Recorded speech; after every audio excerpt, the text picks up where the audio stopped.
और अब बात सांसों पर संकट की।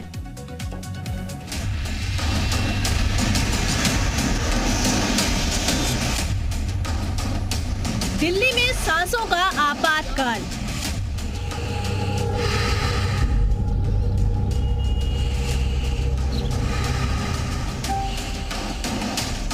सावधान, दिल्ली की हवा में जहर है।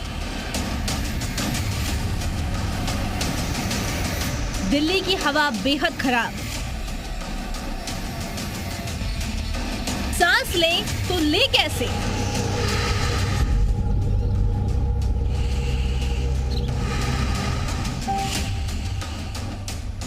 चारों तरफ हवा में जहर।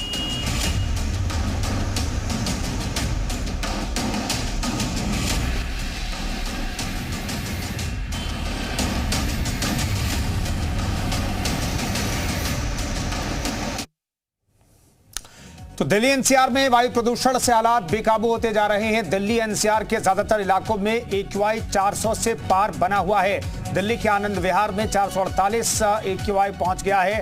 वहीं दिल्ली के ही वजीरपुर के 6 बजे के AQI की जानकारी मिल रही है कि 558 के पार पहुंच गया। पंजाबी बाग में 513, आनंद विहार में 707 तक AQI पहुंच गया है। फिलहाल दिल्ली एनसीआर के ज्यादातर इलाकों में AQI 400 के आसपास बना हुआ है। दिल्ली के आनंद विहार में सुबह 8 बजे का AQI लेवल 448 दर्ज किया गया। नोएडा के भी ज्यादातर इलाकों में AQI 500 के आसपास बना हुआ है। इसके अलावा गुरुग्राम और फरीदाबाद के साथ साथ गाजियाबाद में भी AQI 350 से 400 के करीब बना हुआ है। तो पूरा दिल्ली एनसीआर गैस चैम्बर में तब्दील हो चुका है। यहाँ पर सांस लेना भी दूभर है। लेकिन हर साल की तरह इस साल भी यही स्थिति पैदा हुई है। सियासतदान एक दूसरे पर आरोप प्रत्यारोप कर रहे हैं। तो दिल्ली एनसीआर में आज हवा और ज्यादा प्रदूषित हो गई है, जिसका आने वाले दिनों में कम होने के भी आसार नहीं हैं। इस तरह के मौसम में मरीजों को खास तरह की दिक्कतों का सामना करना पड़ता है। सावधानियों की भी जरूरत होती है। तो हम आपको 3 तस्वीरें दिखा रहे हैं। देखिए, मरीजों के लिए ये वक्त और भी मुश्किल होता है। वैसे तो स्वस्थ आदमी के लिए भी ये वक्त बहुत मुश्किल है, क्योंकि आप सांस लेते हैं, उसमें कई सिगरेट आप इनडायरेक्टली जितना नुकसान होता है उतना नुकसान आपको हो रहा है। आपके फेफड़ों पर सीधा असर पड़ रहा है। हार्ट अटैक की समस्या ज्यादा हो रही है। तो आपके सामने ये 3 तस्वीरें हैं। दिल्ली, मुंबई और कानपुर, तीनों शहरों में वायु प्रदूषण से हाल बेहाल है। ये 3 शहर ही नहीं बल्कि देश के कई शहर खतरनाक वायु प्रदूषण की चपेट में हैं।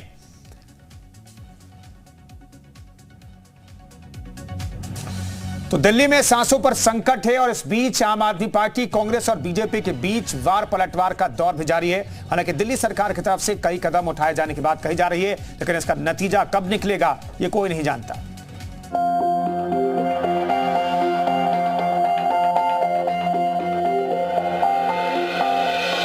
इंडिया गेट लापता हो चुका है। राष्ट्रपति भवन भी तलाशने से नजर नहीं आ रहा है। और तो और पूरी दिल्ली के सिर से नीला नीला आसमान भी लापता है। आखिर दिल्ली में ऐसे हालात क्यों बने? आखिर दिल्ली की तमाम बड़ी इमारतें कहां खो गई? इन तमाम सवालों का एक ही जवाब है, प्रदूषण। और यह प्रदूषण कोई हल्का फुल्का प्रदूषण नहीं है, बल्कि यह सीधा सीधा जहर है जो दिल्ली की हवा में घुल चुका है। दिल्ली में बढ़े वायु प्रदूषण पर सियासी रण भी शुरू हो चुका है। कांग्रेस और बीजेपी दोनों ही पार्टियों के नेता केजरीवाल सरकार को घेर रहे हैं। दिल्ली आज एक गैस चैम्बर बन गई है। दिल्ली कोई जीने के काबिल नहीं, और इसमें सारा का सारा दोष दिल्ली सरकार का है। वह सरकार सोचती रहती है सारा साल, और कल तक जब तक पंजाब में इनकी सरकार नहीं थी तब तक पराली को दोषी ठहराते थे, पंजाब को दोषी ठहराते थे। आज पंजाब में सरकार है तो पराली की बात नहीं करते। ये सरकार, आम आदमी पार्टी की सरकार दिल्ली में क्या कर रही है? ये कुछ नहीं करते, और केंद्र सरकार भी बराबर की जिम्मेदार है। इधर दिल्ली के पर्यावरण मंत्री गोपाल राय ने राजधानी में बढ़ते प्रदूषण के लिए केंद्र सरकार के साथ साथ दूसरे राज्यों की सरकारों को भी जिम्मेदार ठहराया है। गोपाल राय का कहना है कि दिल्ली सरकार राजधानी में प्रदूषण को पूरी तरह से नियंत्रित नहीं कर सकती है, क्योंकि शहर के बाहर के स्रोत अंदर की तुलना में कई गुना ज्यादा प्रदूषण फैलाते हैं। हालांकि दिल्ली में प्रदूषण के स्तर को नियंत्रित करने के लिए अरविंद केजरीवाल की अगुवाई वाली सरकार युद्ध स्तर पर काम कर रही है। पंजाब के अंदर पिछले बार से आधा पराली हो गया है। जो दिल्ली चारों तरफ से जो डीजल की बसें पंजाब से तो नहीं आ रही हैं। डीजल की बसें कहाँ चल रही हैं? एनसीआर में चल रही हैं। ईंट भट्टे कहाँ चल रहे हैं? एनसीआर में चल रहे हैं। हरियाणा पंजाब में चल रहे हैं। दिल्ली के अंदर जो है जो पोल्यूशन हो रहा है, उस पोल्यूशन में पूरे एनसीआर 200 किलोमीटर का रेंज पूरा छाया हुआ है। पूरे उत्तर भारत में छाया हुआ है स्मॉग।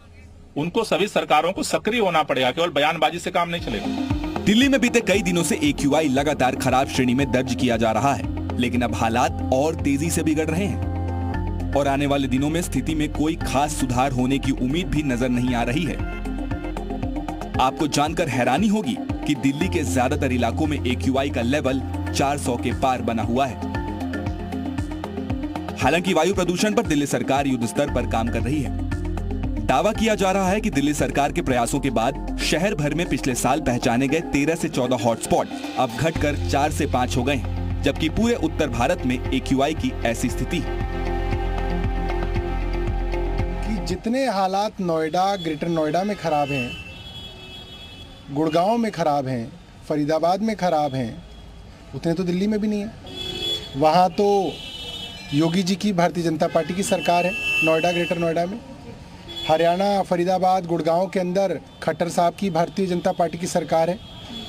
तो ये बार बार दिल्ली वालों को बदनाम करना जो है वो ठीक नहीं है। बहरहाल दिल्ली में वायु प्रदूषण को लेकर जो भी प्लान तैयार किए जा रहे हैं, इनका नतीजा क्या होगा? क्या ये प्लान कारगर साबित हो पाएंगे या फिर हर साल की तरह इस साल भी सब कुछ भगवान के भरोसे ही चलेगा? इन सवालों का जवाब किसी के पास नहीं है। हालांकि दिल्ली हाई कोर्ट ने वन विभाग के अफसरों को जो फटकार लगाई है, उसका कुछ असर जरूर होगा। ब्यूरो रिपोर्ट, जी मीडिया।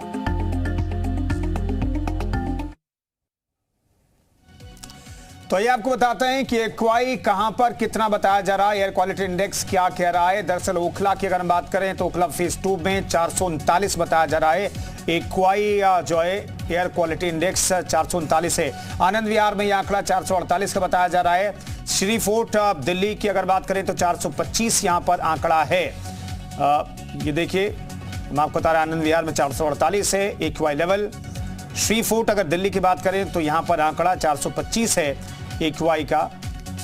इसके अलावा नेहरू नगर अगर दिल्ली की बात करें तो 429 रिकॉर्ड किया जा रहा है, यानी कि बेहद खराब श्रेणी में दिल्ली की हवा बनी हुई है। दिल्ली का चाहे कोई इलाका हो, 400 से ऊपर AQI लेवल बना हुआ है। ग्रेटर नोएडा में भी यह आंकड़ा 429 है।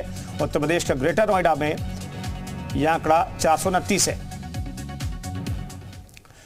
और बढ़ते वायु प्रदूषण को लेकर यूपी सरकार सख्त है। एनसीआर के यूपी वाले हिस्से में प्रदूषण को लेकर फैसला लिया गया है। 500 वर्ग मीटर के भूखंडों पर बिना पंजीकरण निर्माण पर रोक लगा दी गई है।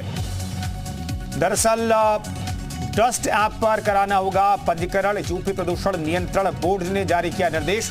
सीएम योगी आदित्यनाथ ने हालात पर नजर रखने के निर्देश दिए हैं, जिसके बाद यह एक्शन लिया गया है।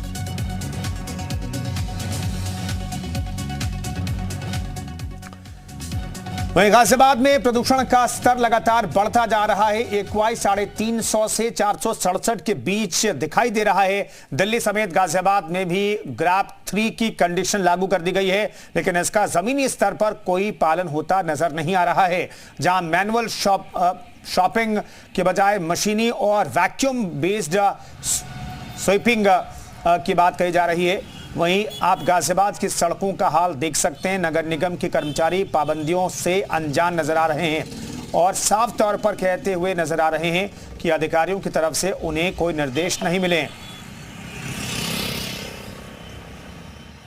दिल्ली समेत गाजियाबाद में भी बढ़ता प्रदूषण का स्तर अब लोगों की चिंता है बढ़ाने लगा है। गाजियाबाद में भी लगातार AQI का लेवल 350 से 450 के बीच में दिखाई दे रहा है। लोनी इलाके के अगर आप पॉल्यूशन सेंटर की बात करें तो वहाँ ये आंकड़ा 500 के करीब तक पहुँचता हुआ दिखाई दे रहा है। अभी जो समीर ऐप के माध्यम से अगर मैं बताऊँ आपको तो वहाँ ये आंकड़ा 467 शो कर रहा है। मैं तस्वीरों के माध्यम से आपको दिखाना चाहूँगा। गाजियाबाद के जो स्टेशन है, 4 स्टेशन है, वहाँ के आंकड़ों की स्थिति देख लीजिए। चारों स्टेशन रेड जोन में दिखाई दे रहे हैं और लोनी का स्टेशन उससे भी आके बढ़ के 467 का आंकड़ा दिखा रहा है, जो कि बेहद गंभीर की श्रेणी में माना जाता है। यानी इस AQI लेवल की हवा में सांस लेने पर लोगों को फेफड़ों संबंधित समस्या हो सकती है और विशेष रूप से बुजुर्ग और जो बच्चे हैं, जो नवजात शिशु हैं, जिनके फेफड़े अभी कमज़ोर हैं या विकसित हो रहे हैं, उनके लिए ये बेहद खतरनाक स्थिति हो सकती है कि वो ऐसी आबो हवा में सांस ले। कहीं ना कहीं जो सांस के मरीज हैं उनकी संख्या में भी बढ़ोतरी लगातार जिला अस्पताल और निजी अस्पतालों में देखी जा रही है। लंबी लंबी कतार है सांस के मरीजों की देखी जा रही है। आप मेरे पीछे पॉल्यूशन का मैं तस्वीरें दिखाना चाहूँगा। चारों तरफ धुंध छाई हुई है। पीछे हाई राइज इलाका है जहाँ आप रेड लाइट क्रॉस करेंगे। उसके बाद आप बिल्डिंग देख सकते हैं जो कि शायद बेहद धुंधली दिखाई दे रही है। वो खुले में ही कूड़ा लेकर जाती हुई दिखाई दे रही है। तो जो नियम है, जो लोगों की सुविधा के लिए, इस पॉल्यूशन से बचाने के लिए एक गाइडलाइन जारी की गई है, जो रेस्ट्रिक्शन लागू कराने की बात पॉल्यूशन विभाग करता हुआ नजर आ रहा है, वो शायद होता हुआ नहीं दिखाई दे रहा। कंस्ट्रक्शन के काम की बात करें जिस पर रोक की बात अब सामने आ रही है कि उस ग्रेप ट्रे की कंडीशन में उस पर भी रेस्ट्रिक्शन लागू हो जाएंगी। किसी तरह का कंस्ट्रक्शन या डेमोलिशन आप नहीं करा सकते हैं। तो ऐसे में उस पर भी कोई लगाम लगती हुई नजर नहीं आ रही, क्योंकि